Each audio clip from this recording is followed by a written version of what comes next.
রাজ্যের উৎপাদিত পণ্য বাজারজাতকরণ করার লক্ষ্যে বাদারঘাট মৌজায় একটি প্রধানমন্ত্রী একতা মল স্থাপন করার উদ্যোগ নিয়েছে দপ্তর। 24,122 বর্গমিটার এলাকা নিয়ে এই একতা মল স্থাপন করা হবে।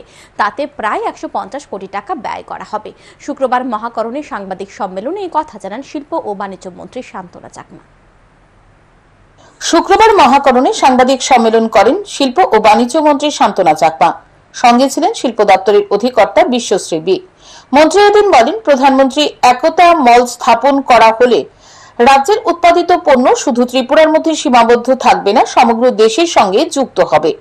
ফলে রাজ্য ব্যবসা বাণিজ্যের ক্ষেত্রে আরো এগিয়ে যাওয়ার সম্ভাবনা থাকবে।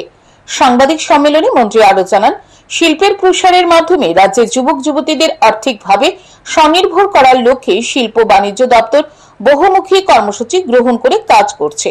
পাশাপাশি বিনিয়োগকারীদের রাজ্যে বিনিয়োগে উৎসাহিত করার লক্ষ্যে বিভিন্ন পদক্ষেপ নেওয়া হয়েছে। মন্ত্রী জানান, বহিরাজ্যের বিনিয়োগকারীদের রাজ্যে শিল্প স্থাপনে উৎসাহিত করতে রাজ্যের মুখ্যমন্ত্রীকে চেয়ারম্যান করে investment promotion agency of Tripura নামে একটি কমিটি গঠন করা হয়েছে। শিল্প ও বাণিজ্য সচিব হচ্ছেন এই কমিটির মুখ্য কার্যনির্বাহী আধিকারিক।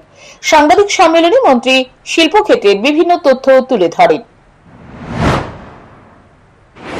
একতা মল যেটা ইউনিটি মল করে আমরা জানি, এবং এই মলটা যদি হয় তাহলে আমাদের শুধুমাত্র ত্রিপুরা রাজ্যের মধ্যে আমরা সীমাবদ্ধ থাকবো না, সমগ্র ভারতের সঙ্গে আমরা যুক্ত হব।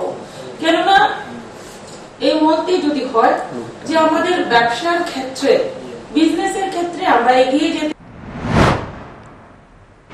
প্রধানমন্ত্রী বিশ্বকর্মা পোর্টালে এখন পর্যন্ত রাজ্যের 49,951 জন শিল্পী কারিগর নাম নথিভুক্ত করেছেন। এর মধ্যে 2,180 জন শিল্পী কারিগরকে বিভিন্ন গ্রেডের প্রশিক্ষণ দেওয়া হয়েছে। Bureau report, news today.